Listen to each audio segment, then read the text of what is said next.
Okay, I'm just going to moderate. Keep time and make sure we have some time at the end for question and answer. So I'll make sure that we get to that. And my panel is the one after this, and there is no break. So I'm going to make sure that we keep to time. So our first speaker, are you going to stand up? Yes. Yeah. Thank you.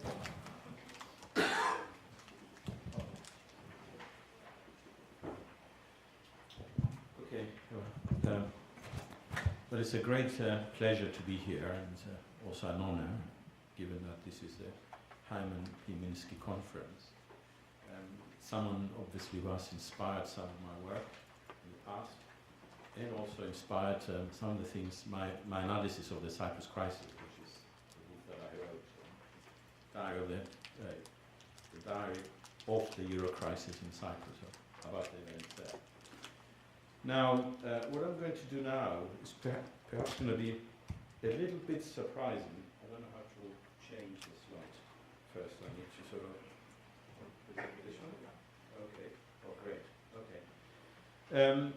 Partly because when people talk about reform of the euro going forward, they sort of talk about the incomplete architecture, right? And on the financial side, the incomplete architecture, there's an obvious pillar missing in the banking union, and that's EDIS, that's European Deposit Insurance Scheme. And that is true, and that's sort of caught out in all the political discussions and controversy between Germany and France about risk reduction and risk sharing. A lot of that has to do, well, Germany says NPLs are too high, we can't do that yet, etc., while France is pushing for more risk sharing. And interestingly, I mean, the Eurobarometer shows actually that the euro's approval has diminished more than anywhere else in France and Germany in the last year. That's the 2018 Eurobarometer. So that's quite an interesting background to that. I'm not going to talk about that. There is also a lot of discussion about what to do with on the fiscal side, right, for risk sharing. The IMF has proposed a rainy day fund. It seems like a reasonable way to go. The Commission has made other proposals about creating some sort of fund at the federal European level, including a finance ministry at the European level. That was Juncker's proposals, but nothing really has happened. And then we have the Franco-German economist proposals, which is a very nice sort of attempt to break the deadlock by making some comprehensive sort of suggestions to address everything. But I'm not sure where that's going anyway, but it's good that we have that. Now, what I want to do is different. Why? Partly because I've been involved in, I've experienced the crisis firsthand. And sort of those insights that I got from that suggest to me that the current architecture actually is not working, right? There are things in the architecture that have been eroded. In fact, it's not even the architecture, it's the engineering side of things. That has been, the architecture is there, but the enforcement of it isn't happening. And I think that touches on a point that Dimitri mentioned about sort of the effectiveness of the Commission to uphold the treaties. And that's partly it's been the problem under two commissions, and two commission presidents, Barroso and Juncker, both EPP sort of key people, the European People's Party, right? And I think there's a lot of politicking, game playing there in the Commission that, if anything, has meant that we've gone backwards in terms of making sure that the architecture, the plumbing, right, is actually working. But I'm going to focus on the central bank's independence and related sort of aspects. Okay, so the first thing to note, well, there were a lot of people who were sort of predicting the demise of the euro at the peak of the crisis, and they were proven wrong, including some Nobel Prize winners on this side of the Atlantic, and they were saying that, Greece should leave the euro temporarily, permanently, whatnot, etc. It's not working. It hasn't happened. So the euro is still here, it's intact, right? And if anything, in fact, the approval ratings have been going up. In fact, in the crisis countries, if you look at Ireland, Ireland has the highest, the euro has the highest approval rating in Ireland, which is plus. But not so in Cyprus. Cyprus has one of the lowest euro approval ratings, right? And I think Lithuania is the lowest. What is striking now, I mean, when I left the Central Bank of Cyprus, and I did live it by sort of stepping down early from my term, just because I couldn't, I had enough of the political pressure, basically. And I described what happened in the book. And it wasn't just the political pressure, it was the legal changes that they made, right? And I'm going to talk a little bit about that, about the importance of boards, right? The importance of boards. It's not just the governance, it's not just what you have for the governance, it's also the importance of boards. And you are beginning to see this now in the United States, right? With President Trump. But it started happening in Cyprus in 2013, right? It's not just four governors have resigned, right? Or have been effectively forced out of office. Now that's 19 countries. It's like going to a quarter of them, right? It's a trend. And the question also that you need to ask is, what are the others doing in terms of their behavior when they see this? Are they not more inclined to conform, right, with the government's wishes? If they see this, if they want to stay until the end of their term. So it's not just who resigned, it's also what this means for the behavior of others. And I can talk about the behavior of Italy when it comes to deciding not to bail in the creditors, the so-called retail investors in the two banks that failed 2 years ago. But I'm not covering this now. So what we've seen also, and I don't have the numbers, but I think it's a worthwhile exercise, we have the appointment, I mean, excuse the expression, but there's no other way to express that, the cronies on central bank boards, right? Cronies and commissars, I would also, and I've seen that, commissars, right? People who just go to political party meetings and then come to the central bank and actually say that this is what we've discussed in the meeting with the leader of my party, and this is important, this is what you have to do, right? And it's just so open and blatant. And these central banks are meant to be independent, right? On top of that, the erosion that we've seen, and that's like the last year and a half, it's all the numerous money laundering scandals. It's not just one or two, it's a lot of them, right? And there's something systemically wrong there. And all the proposals about improving the architecture have not yet touched that. And there's a very good reason why we've seen that. Because we created the banking union, we created the SSM, the single supervisory mechanism in Europe, and we excluded the supervision of anti-money laundering, counter-financing of terrorism from the SSM. That has remained in the hands of national regulators, and there's a big weakness there. ECB itself has struggled because of all the non-standard measures and the QE, but also doing whatever it takes, meant that it faced a lot of political objection and legal objections from within Germany in particular. Although it has withstood those legal tests, nevertheless they have created a climate of questioning of the ECB, and I think that's partly what probably explains the decline of the euro's popularity in Germany itself, which I think is very worrying actually for the next 5 years. Right. So why? We want to dig a little bit further into that. Why have we seen that independence of central banks have been eroded? Now, I can tell you about Cyprus and Slovenia, it's sort of a no-brainer in some sense. We bailed in investors, right, in the banks. And we even bailed in depositors in Cyprus, right? And in Slovenia, they bailed in bondholders, etc. And it's the so-called, and bail-in, of course, was introduced to make too big to fail, to address too big to fail, and to make sure there's fair burden sharing and all the rest of it. But when it comes to the political context, I see very little support for the taxpayer. I see a lot of support for those guys who lose money when a bank fails, right? And that's how the political systems tend to be geared. And so these guys organize themselves or have levers anyway on the political system, right?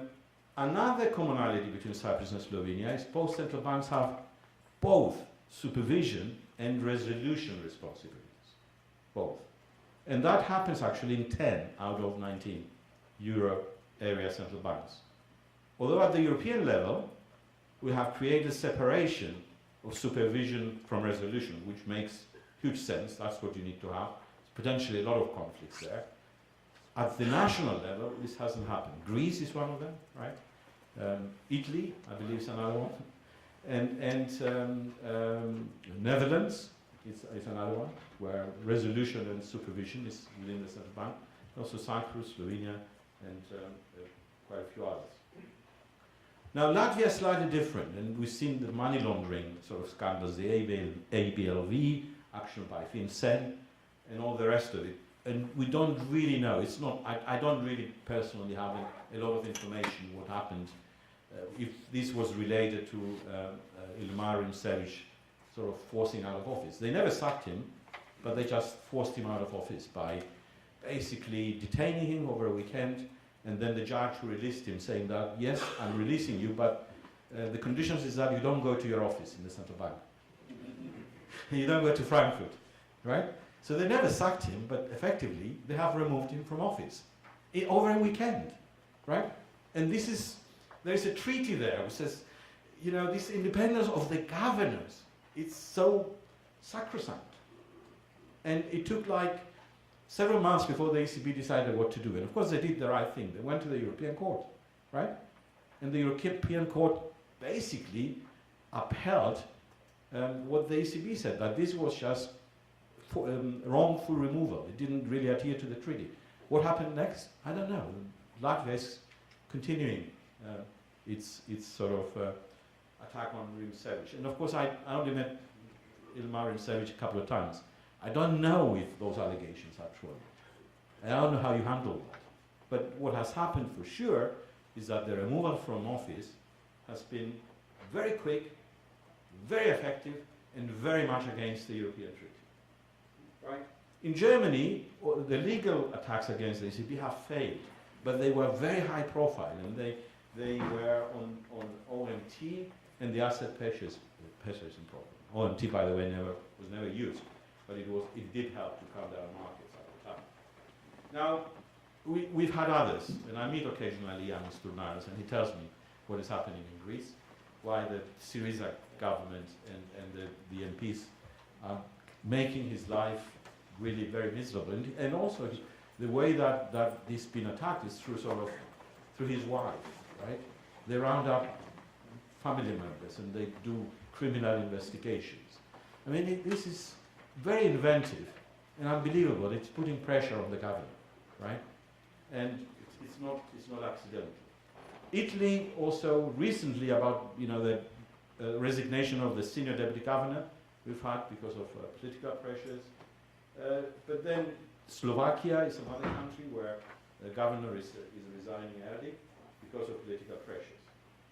So there is partly this tendency that we want to call populism. I'm not sure it's the right term, but certainly we've seen the rise of parties that show little respect for educated elites, they call us, I think. Educated elites. It's the common thing that tends to unite across the Atlantic, I think. A lot of people. It's not to do with left-right. It's more against things that we sort of hold dear, right? We want analysis to be evidence-based, even if we disagree, right? We still want the policy sort of to be evidence-based and based on research. So this is what is happening, is rejecting the completely educated elites. We also have issues with ELA responsibilities in Europe. I don't have much time, but I can talk about that. That's emergency liquidity assistance. And what we've seen with the ECB itself is that Mario and Mario Draghi, but also the person who's in charge of legal at the ECB, executive board member Yves Mersch, he's published stuff and given talks about the independence, and basically his interpretation is that it only covers monetary policy. Anything else, because we don't have a clear mandate, we don't have a clear objective, monetary policy you have, price stability, very easy to define. When it comes to financial stability, well, we're not sure, right? So that really has meant, actually it's a signal. When you say that, the politicians would just go for that. Those who want to undermine the independence of the central bank will try and use that. They will not go for anything to do with price stability, the governing council, right? Except in Germany, where but in the peripheral countries, they would go for other things like supervision, resolution, financial stability. Right. I talked quite a bit about Cyprus, and I don't know how much you know about it. I'm going to have 4 slides about the Cyprus crisis, partly because it demonstrates the importance of Minsky, I think. So, and why it's relevant? It shows the imperfections of the financial architecture that we have in place. Cyprus joined in 2004, the European Union, right? In 2008, it joined the euro. Of course, it liberalized the financial system, and what we had is a lot of euphoria, right, as a result. And underestimation of risks, right? People just didn't think of risk. They thought of the opportunities, right? And this is completely consistent with the financial instability hypothesis. But in practice, in what happened is that there was a service industry there, lawyers, accountants, bankers, and they actively promoted, well, they really went after Russian business, right? Russian and Ukrainian at some point, but mainly Russian. So, and Russians were looking to optimize their affairs. I'm trying to put this sort of diplomatically, right? as diplomatically as possible, right? Supervision of the banking system didn't change because, of course, we didn't have the SSM until 2014, right? And we did have the SSM partly because of the Cyprus crisis, but also other crises. So it remained as it was, right? I'm not going to blame my predecessor, right? But we just inherited the system, he didn't change it. He tried once to introduce some macroprudential rules on credit expansion, and the parliament, in its entirety, went against him, so he backed out, right? So risks were high, but they were ignored, basically. This is sort of the size of the banking system. It went up to 9 times GDP, and a lot of it was Russian money coming in, and Ukrainian, right? So they call it, some people call this financial development, but this is also built up of risk, right? It's also built up of risk, huge built up of risk. And if you look at European rankings at the time, you see that Cyprus has the top 2 positions, Bank of Cyprus and Laiki. And each bank 2 times GDP, their balance sheet. So you can imagine how much power, political power they had, right? This is one of the first things that I faced, the political power of Bank of Cyprus, particularly. So this is the attempt for a Minsky moment, right? You can see bank credit to the private sector. And at some point it was highest in the world, right? Highest in the world. Okay. And this is a gamble for resurrection on GGBs, Greek government bonds. Because NPLs were rising. People say that the Cyprus crisis was caused by the Greek crisis. That's just the tip of the iceberg, right? My analysis in the book is that the banks went for GGBs because their income dried up, because of NPLs that they were managing to write. So if there's one takeaway to take from the Cyprus crisis is this.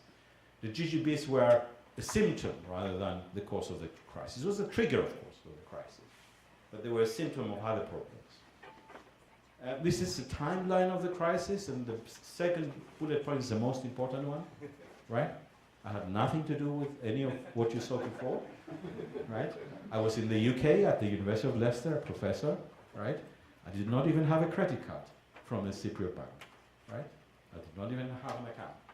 Okay, so the rest is what actually happened during the crisis, and we have The agreement, the final agreement, happened on 25th March 2013, and it involved the bail-in of bondholders, shareholders, of course, and uninsured depositors, and about 4 billion of uninsured money belonged to Russians, right?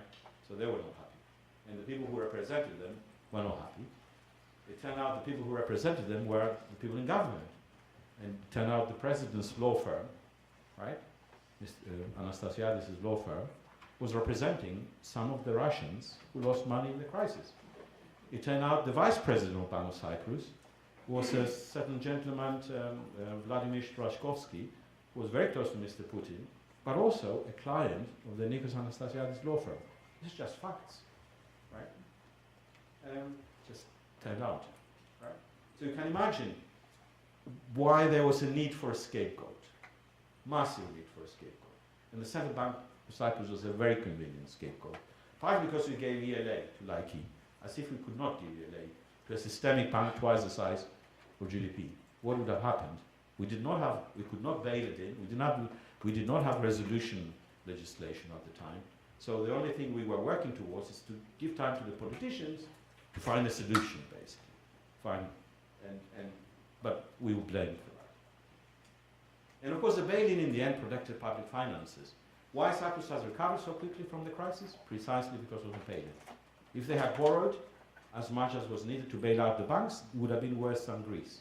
We would have had higher debt to GDP ratio than Greece. Okay, so I mentioned about the scope of the independence. I already mentioned about Hyman, what he said. And is there anything else? Here is a single supervisory board. If you look at that, it's independent only insofar the ECB members are concerned.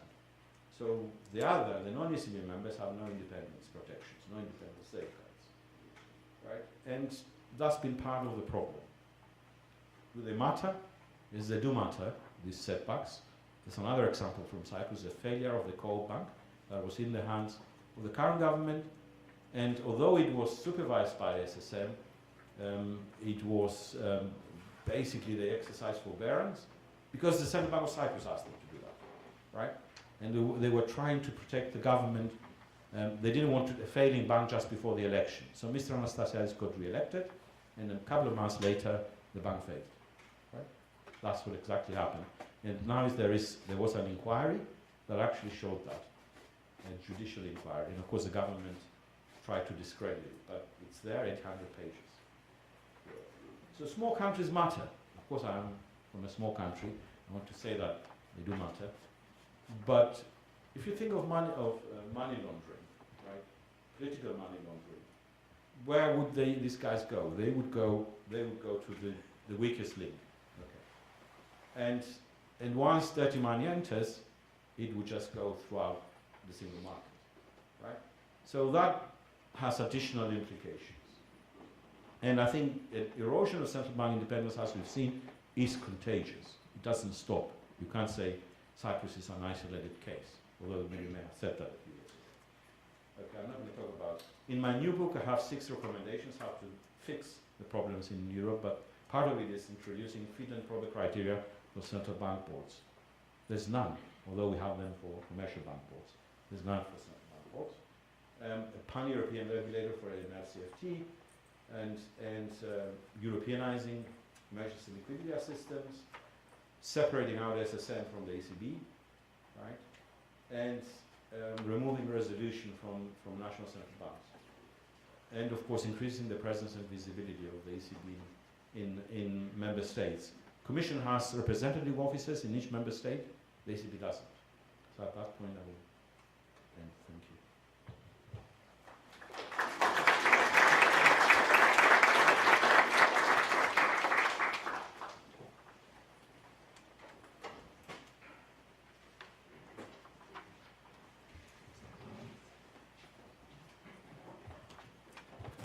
Good morning, everybody.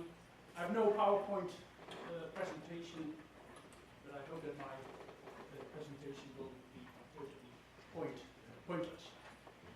Thank you for the invitation to be on this panel at this annual Minsky conference. I feel honored to have been invited. And it's a great pleasure to be on the panel with my PhD supervisor, Jan Kregel. So once again, thank you very much. The topic is the outlook, the topic of this panel is the outlook for Euro system reform. And like the previous speaker, I'd like to focus most of my time on monetary policy.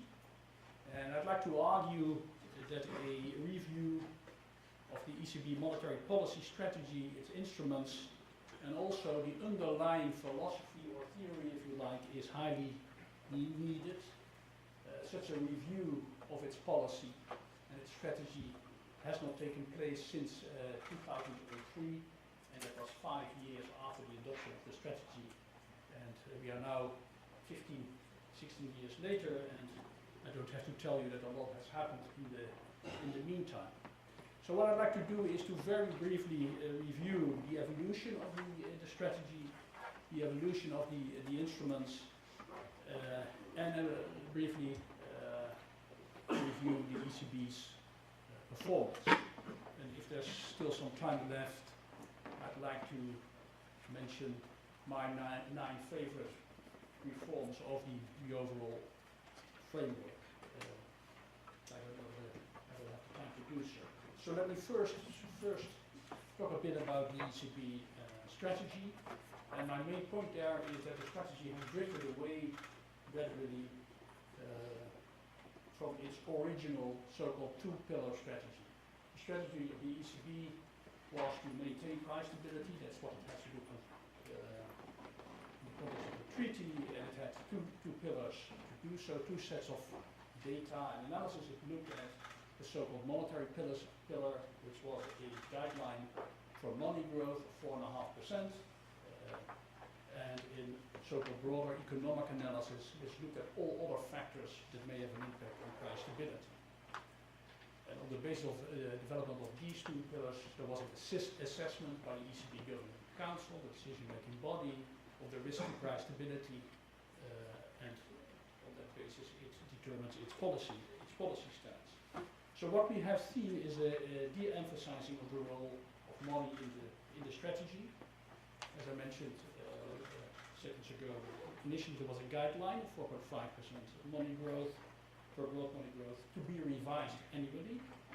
After the first revision of the ECB monetary strategy, there were no longer annual revisions, and in 2007 the guideline removed totally in the background was forgotten, basically, and it was at the moment that the money growth was 12% on an annual basis, and year after year it had been much higher than the 4.5%.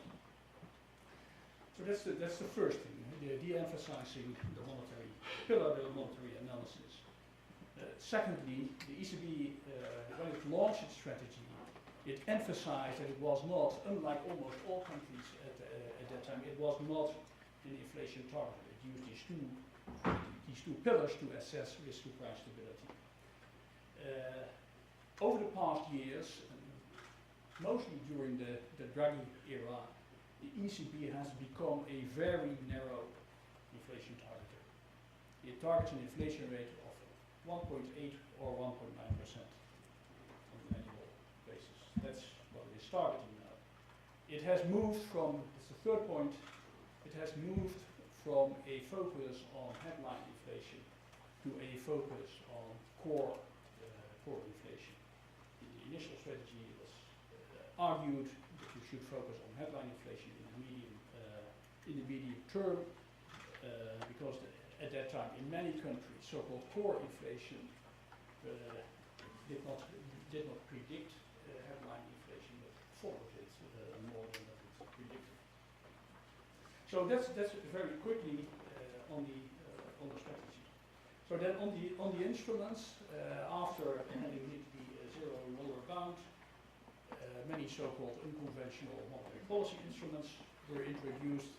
No need to go into all of them, but they included a lengthening of the term over which liquidity was provided, indirect provision to credit to the to the financial sector. Of course, QE, the OMT program was already mentioned by the previous speaker. And one element which is not often mentioned, but which is, in my view, rather important, there is nowadays what is called unlimited access to the ECB credit facilities by commercial banks, provided they have the right collateral. But the set of collateral was already very broad at the start of the ECB, and it has been broadened much further during the crisis. So unlimited credit provision. In terms of performance, seven points there. First of all, if you look at the actual achievement of price stability, which is the primary objective in the EU treaty for the ECB, it has to maintain price stability. Subject to having achieved that, has to support the other policies. But price stability is its primary objective. If you look at that objective, you could argue that it was maintained, price stability was achieved until before the crisis, for sure. And you could argue that it remained the case, arguably, until around 2012. Secondly, the euro, as we know, has so far at least survived the biggest financial crisis since the Great Depression, and the ECB has played a very fundamental role in making that possible. But, so these first two things, I think, are really achievements, and we should not underestimate those two achievements. However, that's my third point. During the past 5 years at least, the ECB does not achieve its own set target. The core inflation rate that it is targeting is hovering around 1.5% and doesn't move at all. Fourthly, the ECB, put a little bit provocatively, doesn't understand the inflation process in the euro area anymore, or doesn't understand it. It systematically overestimates both inflation and unemployment, which is a nasty combination, to overestimate both inflation and unemployment at the same time. So something is wrong with the modeling, with the models at the ECB, and this systematically overestimating inflation and unemployment is documented in a recent paper by Sol Darvas from the Global Institute in Brussels. It shows it very clearly and convincingly. The target has not been achieved the past 5 years at least, despite 2.6 trillion QE, a zero, and as far as the deposit rate for banks, also negative interest rates for almost 5 years, and a gradual recovery from the crisis. So policy has been ineffective and or very inefficient during those years. Sixth point, the so-called convergence criteria. These are criteria in the EU treaty that countries have to meet on a sustainable basis for a sustainable monetary union, are no longer met. During and after the crisis, countries have not converged but have diverged. And it's the case not for, let's say, the smaller countries, but it's for poor countries like Italy in particular, but also for France. That's the case. If you look at Italy, it has not its government debt is above the famous 60%. It's not declining in that direction. It's more than double that. But also France has a debt that is approaching the 100%, and is relatively stable. If you look at Italy, its competitive position has been weak throughout the euro era. Its growth has been stagnating over 20 years, and that is, of course, in the first place, a problem for Italy, the Italians, but it is a problem for the euro area as a whole. Somehow Italy cannot flourish in this eurozone while other countries can. But it's a big problem.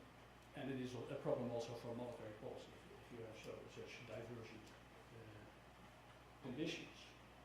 And to add to that and to repeat that the European Commission, supported by the countries, I should say, does not really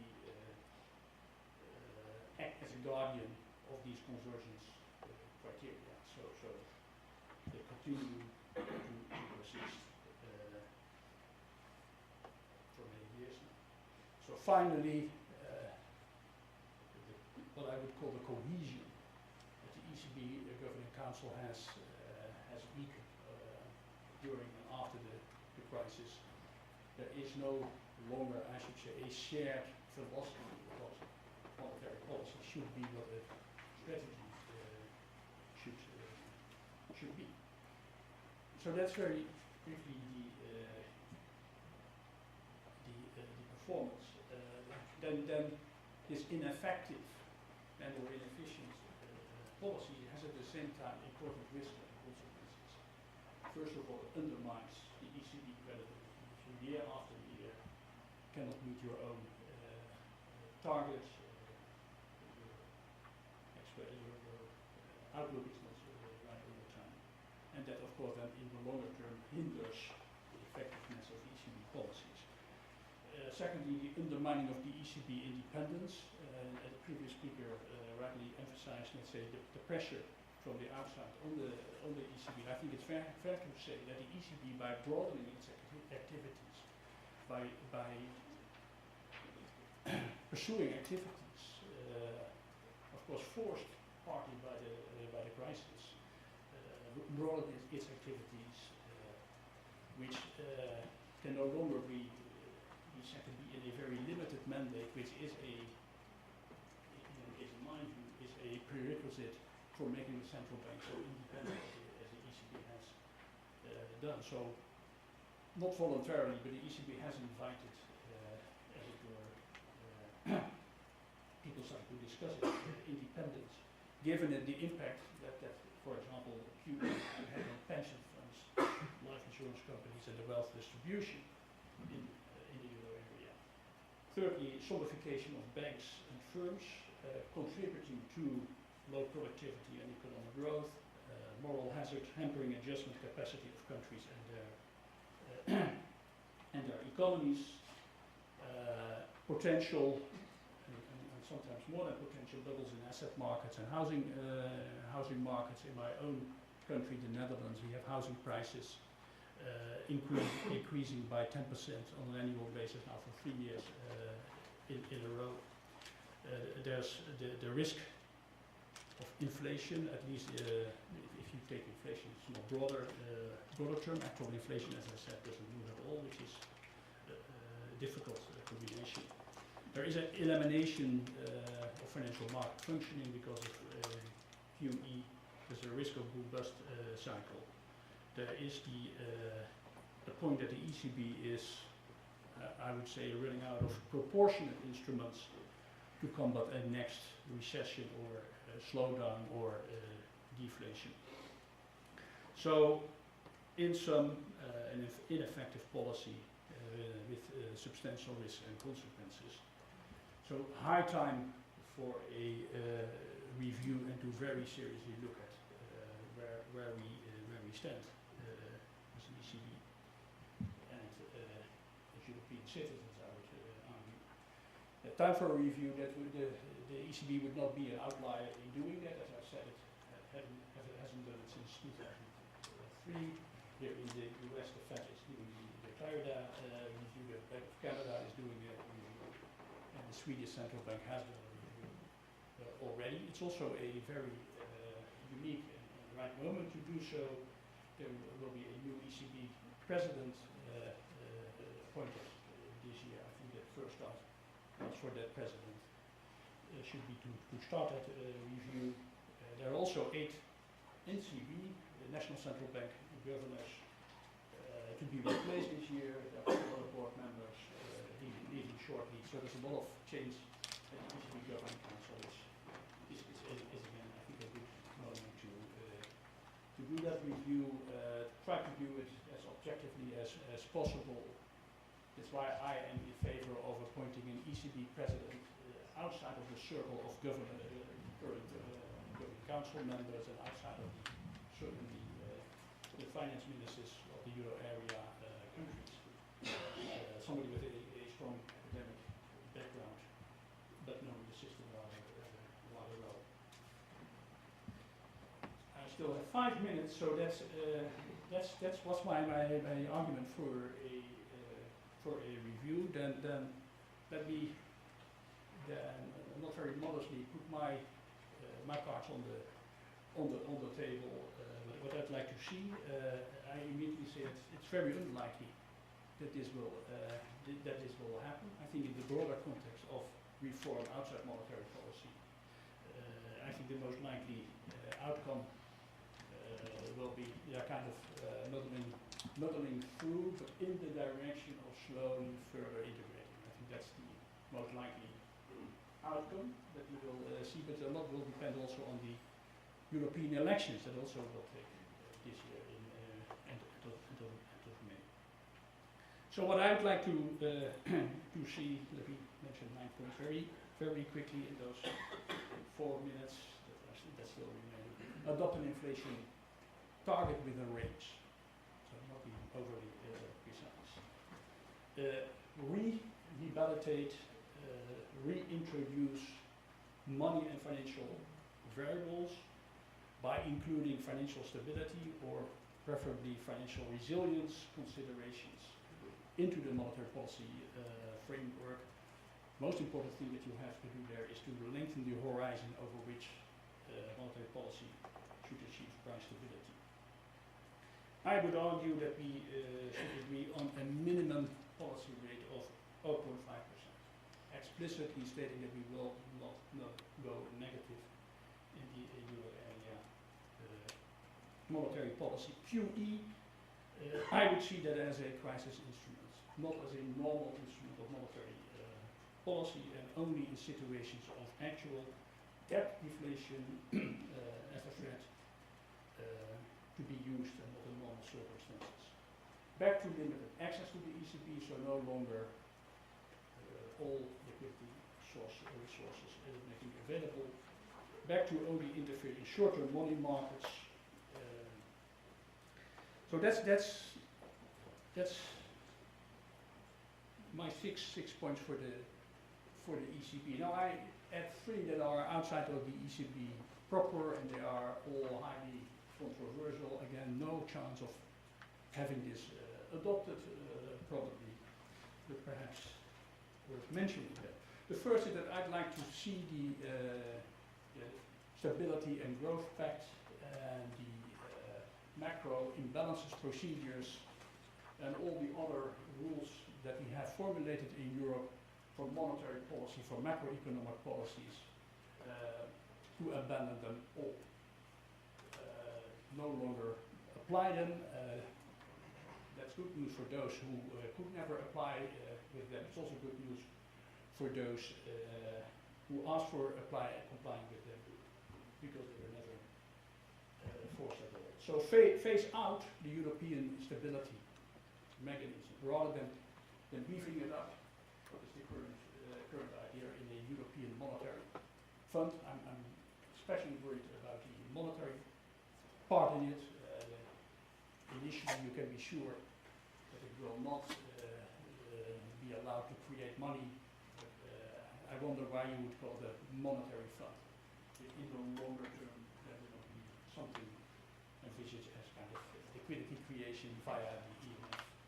So phase it out. I see it as something that had to be done, like the OMT. It was crisis. You sometimes have to do things you don't like. Phase it out. And finally, and the first one that I mentioned on the budgetary rules and so on, that of course requires a change to the EU treaty. So a treaty revision is required to do that. And it's also true for the final one. I'd like to give countries the option to leave the euro area, but stay within the EU. That's currently not possible. So either in the euro area and EU, or you're out. So give countries the options to do that, and make it obligatory if a debt restructuring somehow is needed. So those were my points. This was my presentation. Thank you very much.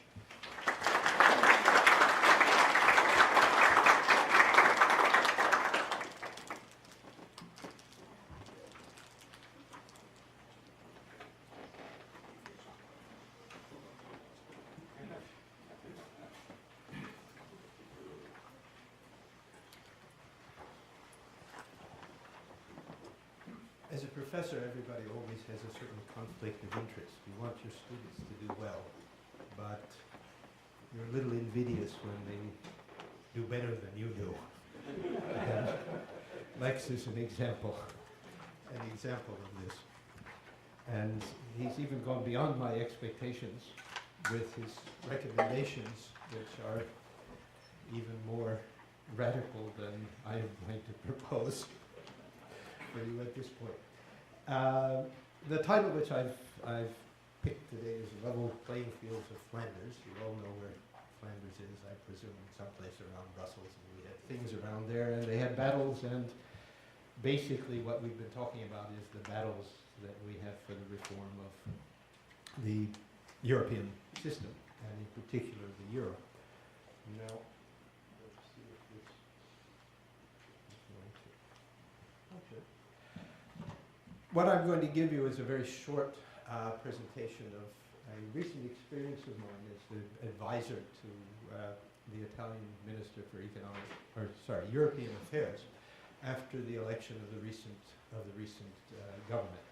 Those of you who are familiar with the political background, the Italian election produced a basic divergence between what we may call, I think generously, a right-wing party and a left-wing party.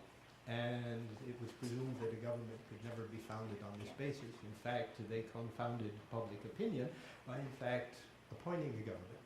And one of the sort of linchpins of this political compromise was to be the appointment of a Minister of Finance who was not a member of either party and was considered to be, shall we say, a wise old man who I had worked for previously. Now, this wise old man had already formulated a project for leaving the euro and created a great deal of public dismay and a great deal of European dismay.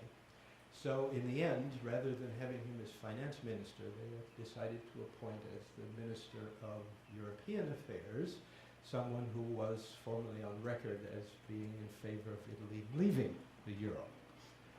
At that stage, I was appointed as an advisor, and the objective that we had was, number one, to prevent the government from falling, number two, to prevent the government from proposing leaving the euro, and number three, providing some sort of reasonable explanation of what the government policy in fact was going to be, because it was not clear that the government did have any policy aside from what had been presented during the political campaigns as we're getting out.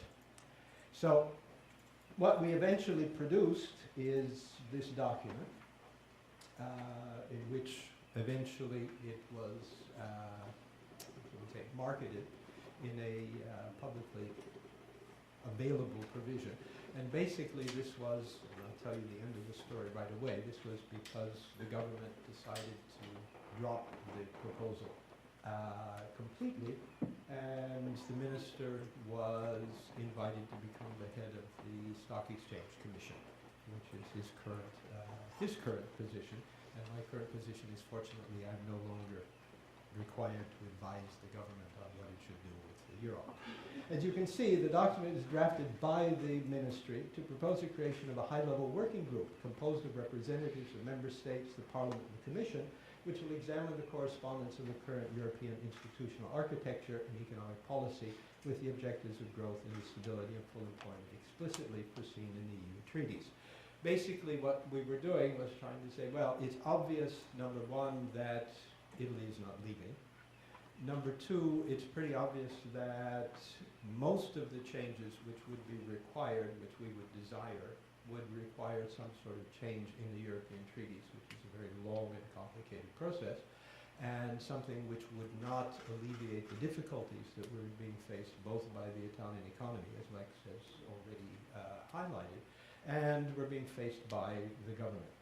So the idea that we came up with was to say, well, let's provide a document and let's go to the Council and, the Parliament and the Commission and say, look, we know that we have problems and let's set up a working group to recognize that we're going to have to take changes and have to recommend those changes inside of the EU. So that Italy was the instigator of what became a common discussion within the EU of what changes would be required.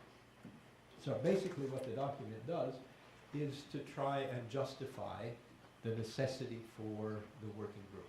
And basically it's divided into two sections.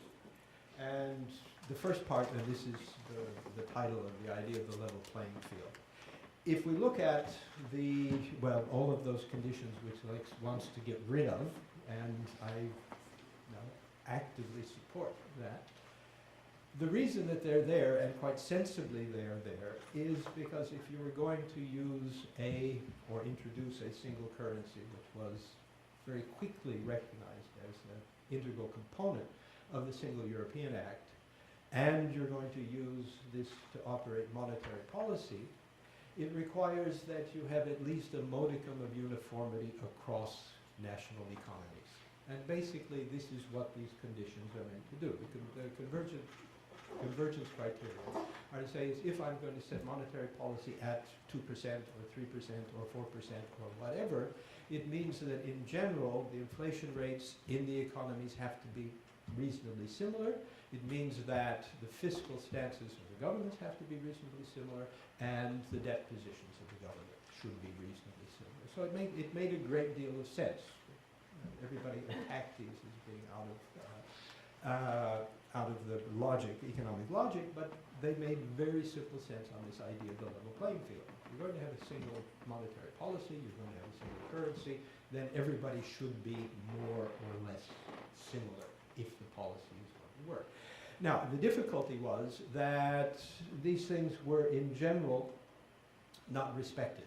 And the idea was that these conditions, which were set out in the protocol, everybody knows the famous numbers, were interpreted as convergence. So if it looked like you were moving in the right direction, you were given the benefit of the doubt that in fact probably you would be more or less similar to what the other economies in the system look like.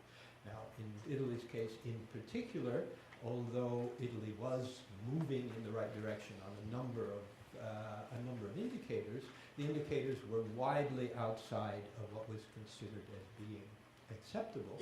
And as we now know, there was, shall we say, help from Goldman Sachs and a number of other investment banks in order to arrange the Italian accounts in such a way that they appeared at least to be converging towards the European limits.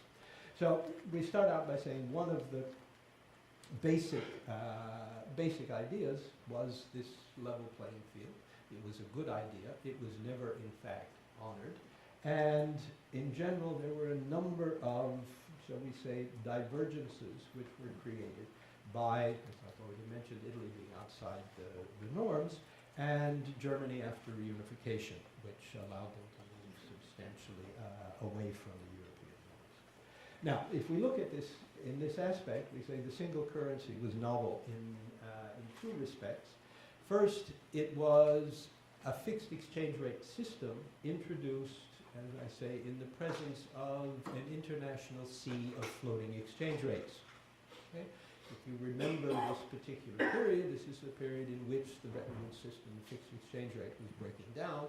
Everybody was moving away from fixed rates, and the EU decides to go in the opposite direction.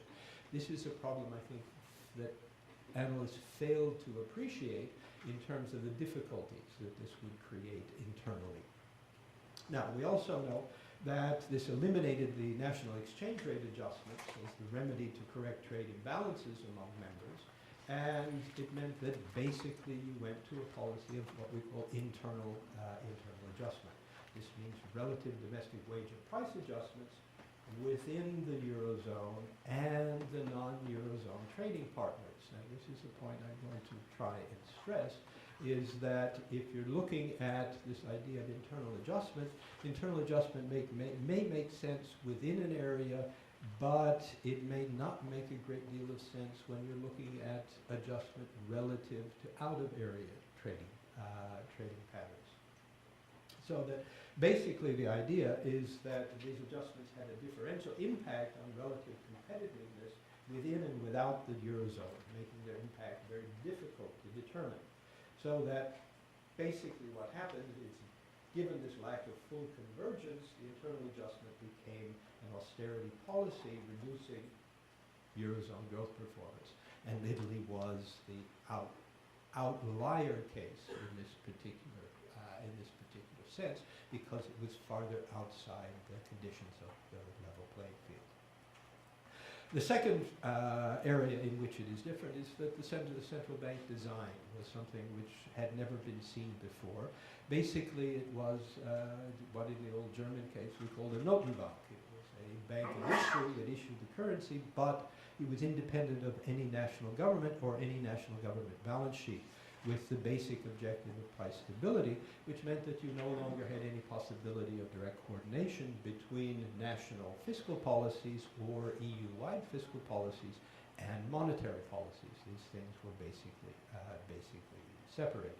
So I would call this an institutional omission in the European architecture, which is basically what we've been talking about how to fix that. When Godley, a former distinguished scholar here at the Institute, very quickly had pointed out the difficulties that this raised when he talked about the EU Maastricht Treaty proposing no new institutions other than the European Bank, and he says this could really be correct if modern economies were self-adjusting systems. It didn't need any management at all, but clearly this was not the case.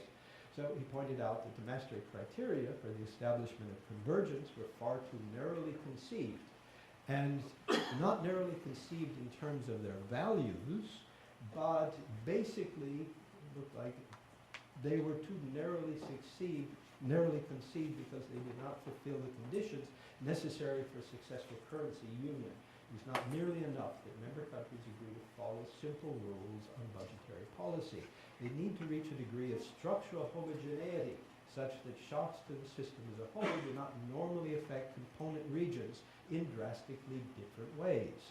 Noting that if Europe is not to have a full-scale budget of its own, you will still have by default a fiscal stance of its own made up of the individual budgets of component states. The danger then is that the budgetary strength to which governments are individually committed will impart a disinflationary bias that locks Europe as a whole into a depression that it is powerless to lift. So basically the problem that we were pushing, the problem that we were emphasizing, is that what you had done in the creation of this particular European architecture is that you left the decisions over fiscal policy to national governments. They were then to be constrained by the protocol, but there was no possibility of coordinating these national positions in terms of the various differences in economic performance for the particular nation states. So it's a problem of looking at the overall policy relative to the individual policies. And this is a difficulty that would be faced even if you were to have a European financial regulator or a European Ministry of Finance doing these the decisions on overall fiscal policy, because you would still have differences in domestic fiscal policy. Now, the last point that I want to make, and this is the one I raised previously, is that when you went to the fixed exchange rate system, because the idea was that this would eliminate the problems that had been caused by differential productivity and growth between France and Germany, and that had caused exchange rate crises, the idea was that having a fixed exchange rate would eliminate these problems. Well, in fact, it didn't. It didn't for a number of reasons. First of all, as we know, because of the differential within countries, but also because of the differential between rates of exchange of domestic economies and their non-EU partners. So it's quite possible that changes in the elimination of these bilateral exchange rates could be superseded by changes in rates of exchange of domestic economies vis-a-vis non-Eurozone members. And you can see this quite clearly when the euro fluctuates. Obviously, it changes the real exchange rate of Germany, or what used to be the real exchange rate of Germany relative, say, for example, China, while it also changes it in a very different way of Italy relative to the rest of the world because of the diverse composition of their domestic economies and because of the very diverse export pattern. So that you have this possibility that exchange rate differentials, exchange rate revaluations and devaluations of the euro will have differential impacts on the individual economies. So that if you raise the question, you say, would it not be possible for countries to offset these differences? Well, how would they offset these differences? Obviously, in terms of national economic policy. So if you have a very sharp appreciation of the euro, which causes, let's take the Italian, we don't want to take the olive oil industry because we have difficulties in that anyway because of problems of the invasion of this very strange sort of disease which has attacked the olive trees. But you take it in this range, this may have a very large impact on that particular sector. And the question is, does the Italian government have the possibility to act in terms of its own domestic policy in order to offset this? And basically, currently within the way fiscal policies are set up, it does not.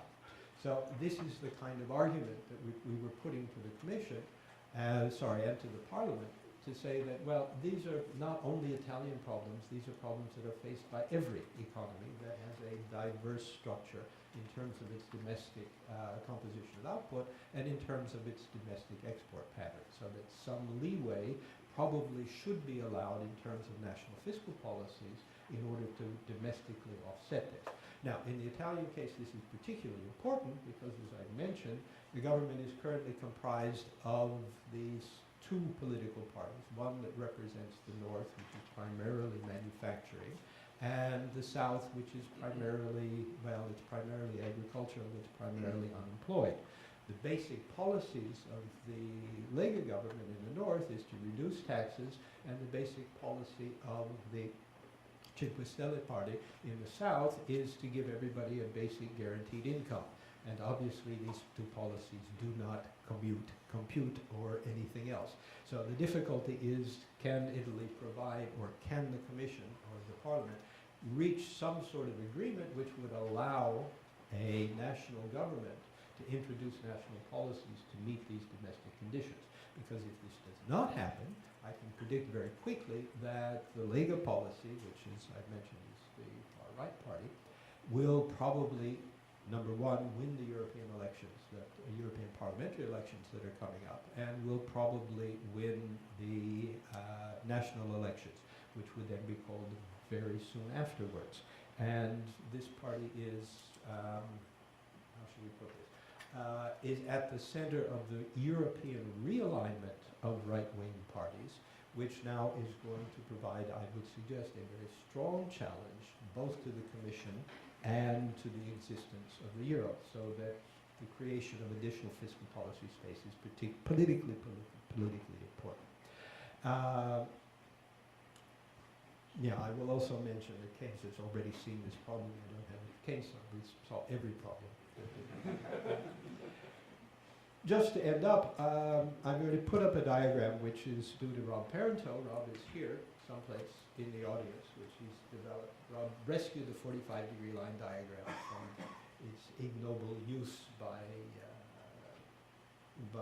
Hicks and Hansen to produce a very nice diagram looking at the various combinations of fiscal surplus, current account surplus, or sorry, fiscal position, external position, and private sector position, according to the famous fiscal balances approach of Godley. Now, what I've done in this diagram is simply to plot the various countries in terms of their positions. And to give you an idea of the argument, if you look, Italy is here in a position in which it has a relatively large private sector surplus. It does have a current account surplus. One of the reasons that it has a current account surplus is because its growth rate is so low. But if we look at the kinds of adjustments we would like, the idea is that this 3% line there is the fiscal balance line. So you would like to have countries in the fiscal balance line. If you look at the fiscal surplus line and the current account surplus line, you see you have Germany and the Netherlands are there. And basically the argument I'm making is that if you look at the impact of the exchange rate, the euro exchange rate moves, and moving the euro exchange rate will change that EZ number, the EZ, this is Eurozone, okay? And that will move that Eurozone number someplace in between current account surplus and current account deficit.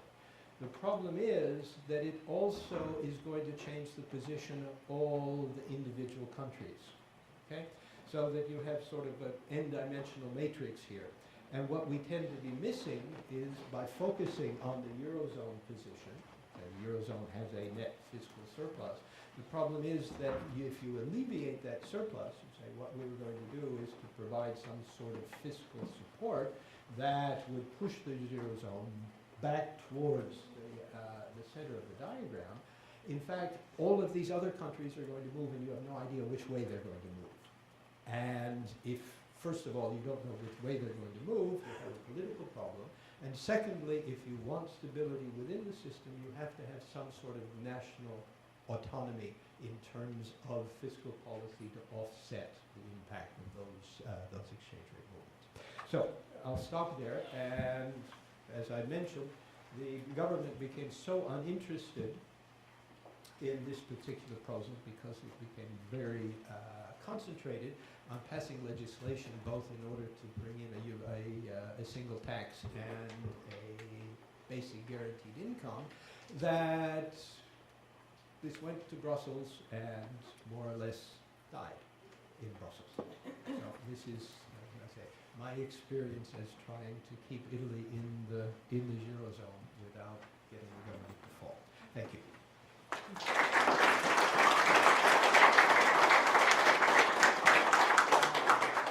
Well, amazingly efficient.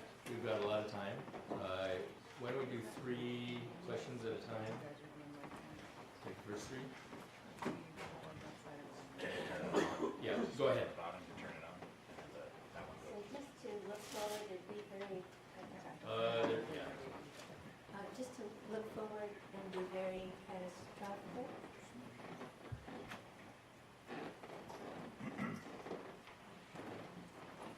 Okay, to look,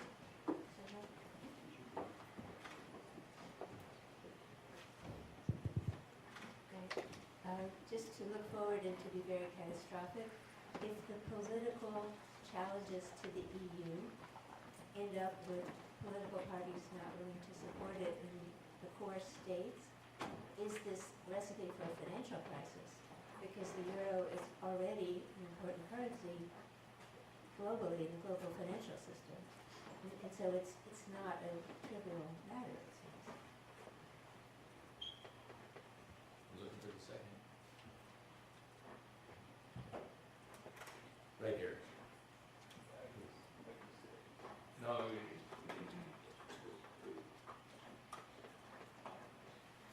Can I ask like multiple questions, like short?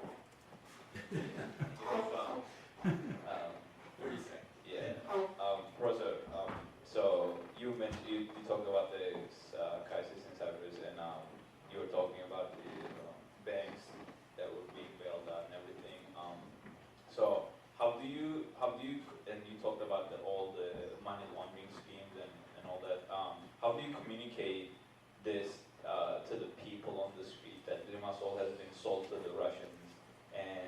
how do you communicate this to the people? Because people are ignoring this.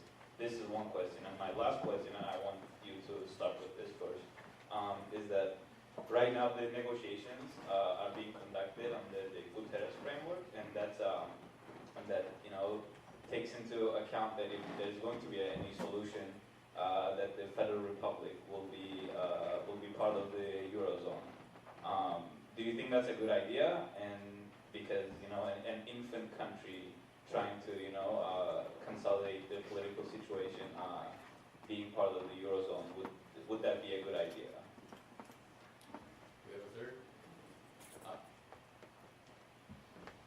Wait.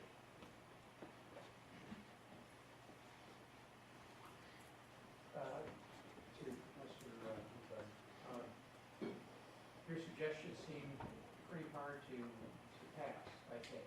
To go to a nominal rate of 4.5%, would you just address the likelihood that the reform can be done enough to keep the ECB, the Eurozone together? Yeah, I'll take a floor. Great. Go ahead. We'll take the floor. Yeah, it looks like one of these days Commerce Bank is going to disappear, either quit through Deutsche Bank or ING, or I'm not sure, which will leave Germany with basically one bank. Could you discuss the financial structure in Europe and the implications that has for the economy? Then we go ahead. Respond to whatever you want. Oh, okay. All right. Thank you. Thank you, Sam. A set of very interesting and diverse questions, may I say. Could a political crisis cause a financial crisis? I think it's a very good sort of PhD sort of thesis there. I think it could. And one of the problems that we faced, and we've seen it through the crisis, is the perceptions of the euro remaining intact or not, that immediately impacts on deposits, right? Think about depositors in Greece at the peak of the Greek crisis. What were they doing? They thought cash in hand is a lot safer than money in the Greek banks.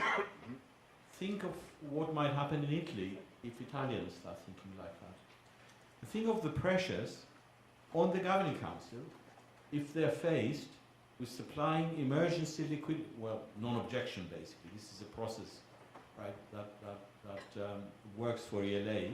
The governing council has to give its non-objection, right? It shouldn't be seen as interfering with the monetary policy objectives or violating the monetary financing prohibition.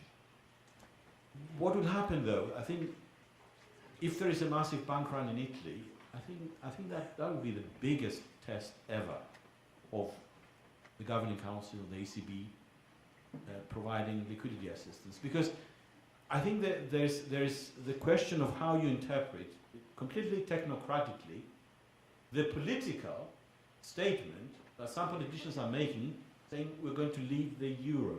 What does that mean for risks, right, of the individual national central banks?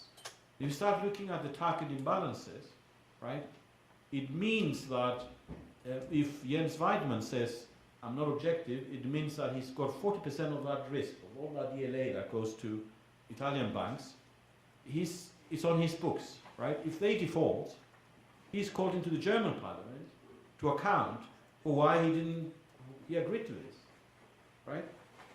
So it's that real, right? And even the Cyprus central bank governor, Cyprus could lose a few €100 million if Italy were to leave, right? The euro. So what happens? So it's a very serious one, and that actually relates to the point I made, Europeanization of ELA.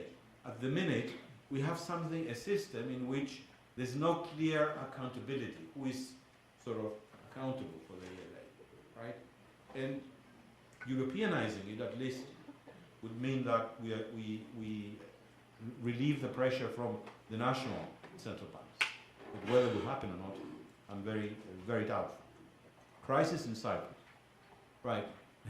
Limassol. I'm from Limassol, by the way. People in Limassol know very well what is happening, right? They can see it. And they can see that, for example, the golden passport sales, which has been a big winner for certain people in Cyprus, and the same law firms that helped to get the Russian money in the first place, they can see it very clearly. It's got an impact on rents, it's got an impact on living standards, and they can finally see that this is not a sustainable business, right?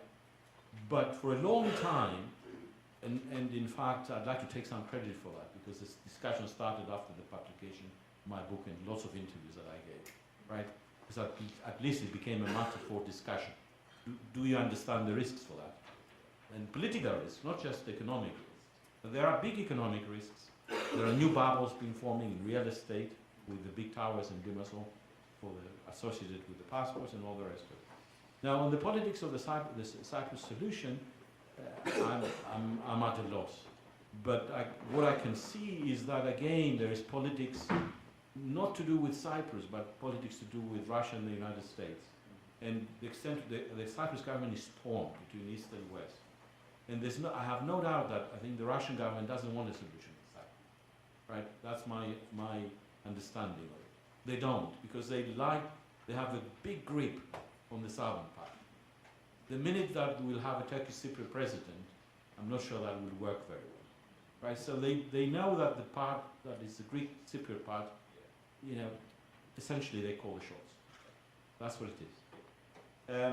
Now, Commerzbank disappearing, the structure of the banking, of course, in Europe is important. I don't think that it would be disastrous, but it's worrying from the point of view of political power also, having an enormous, gigantic bank. It was already very big, right? Deutsche Bank. So with merging with Commerzbank, and I'm not entirely sure they're going to solve the problems. If you've got two problem banks, you put them together, you create an even bigger problem. So I'm not sure you solve anything by that. But time will show. I don't have any more to say. Yeah, let me continue where you ended and offer a slightly different perspectives on the European banking system. I think it's much too fragmented. It's too weak. So what is needed is further concentration, basically restructuring in some areas. Whether the combination of Commerzbank and Deutsche Bank is a good idea, I doubt it, for the reasons given. Although we have to say that the market value of Deutsche Bank has, frankly, enormous. It's not a big bank anymore. So I would certainly encourage finding a solution again, but this is the right solution. I doubt, but it may also be my Dutch national bias in the direction of ING. I'd like to address one other issue and combine a little bit a couple of the other points. The likelihood of my proposals is very low. I already said at this. What I think will happen at this stage is, as I said earlier, moving into the direction of further integration by step, very slowly introducing further risk sharing, common Eurozone budget, beefing up the European Stability Mechanism to the European Monetary Fund. So moving step by step in the direction of further budgetary and perhaps longer political integration. Now, on paper, that solves the issue. There's two problems only. It may lead, or may be perceived to lead, or is likely to lead to another type of monetary union that the German voters wanted, Dutch voters wanted, and a couple of other voters wanted when the euro was established. More a solidarity union, more a transfer union, which in the end people would argue, and I'm a Northern European myself, so let me argue it, would lead to a weaker monetary union with structurally lower growth, with structurally more financial fragility, with on purpose more higher inflation going forward, not a European European monetary union that we wanted. So that may then lead to opposition to that going forward. And as Jan pointed out, there is already it's I think still a minority, but it's a sizable and growing and very vocal minority of people in the north arguing that this is not the direction of travel that we wanted, and let's say that at a certain point the preference for leaving Europe can come from the north rather than the south. So if you love the euro, and I do, I was in Frankfurt when it was established, you must be very concerned about this flight forward that in my view European institutions are taking, ignoring the underlying problems that need to be tackled first, because I do think that in such a European monetary union, that we call it provocatively the transfer union, but that will also in the longer term, it will not solve the Italian issue. It will freeze them, and will keep Italy weak forever as well. So I do think, given at the moment not very likely to be adopted, I think we need somewhat more flexibility in the policies. And the usual approach the past few years is to say to the South, okay, you get more flexibility in the policy, but then you have to do such and such and such. And to such and such and such never done. And in the meantime, we have discovered that the rules are not complied with. And we can agree on ever more rules. It will not be complied with. They have no potential impact. So something else has to happen in the end. I think if we do not want to run the risk of this project in building the government. He was one well, actually, I wanted to ask a question from Jan about Italy, because obviously he said to us, being advisor to the Italian government and all that, because Italy is now the biggest risk going forward, no doubt about it. But I was puzzled by their proposals. I thought that they could reform, I mean, if you want to help the Italian South, right, if you want to help them, the way to do it, which is politically more palatable and doesn't seem like a transfer, which is what North of Europe rejects, right? Anything that looks like transfer, you're going to get the objections from the North. Why don't you suggest a reform of the common agricultural, right? This, it's agricultural South of Europe. Design a reform that would not look like a transfer union, but would certainly help agriculture, right? That is the way forward. In any case, the common agricultural policy has been seen as a little bit of the transfer union anyway, but it helped the French farmers too. So Now, the problem is you'd have to sell that policy to Cinque Stelle. They are a transfer party. Yeah. That is how they support. So it's, for them, this is not, let me put it this way. The Italian geography is very strange. Okay? The majority of agricultural production comes from the Po Valley, in fact, in the north. The south is extremely mountainous, and aside from producing olives and, what should I say, collateral damage from mafia and Ndrangheta fights between themselves, that's about all you have in terms of agriculture. Basically, the agricultural policy would end up helping the north more than okay?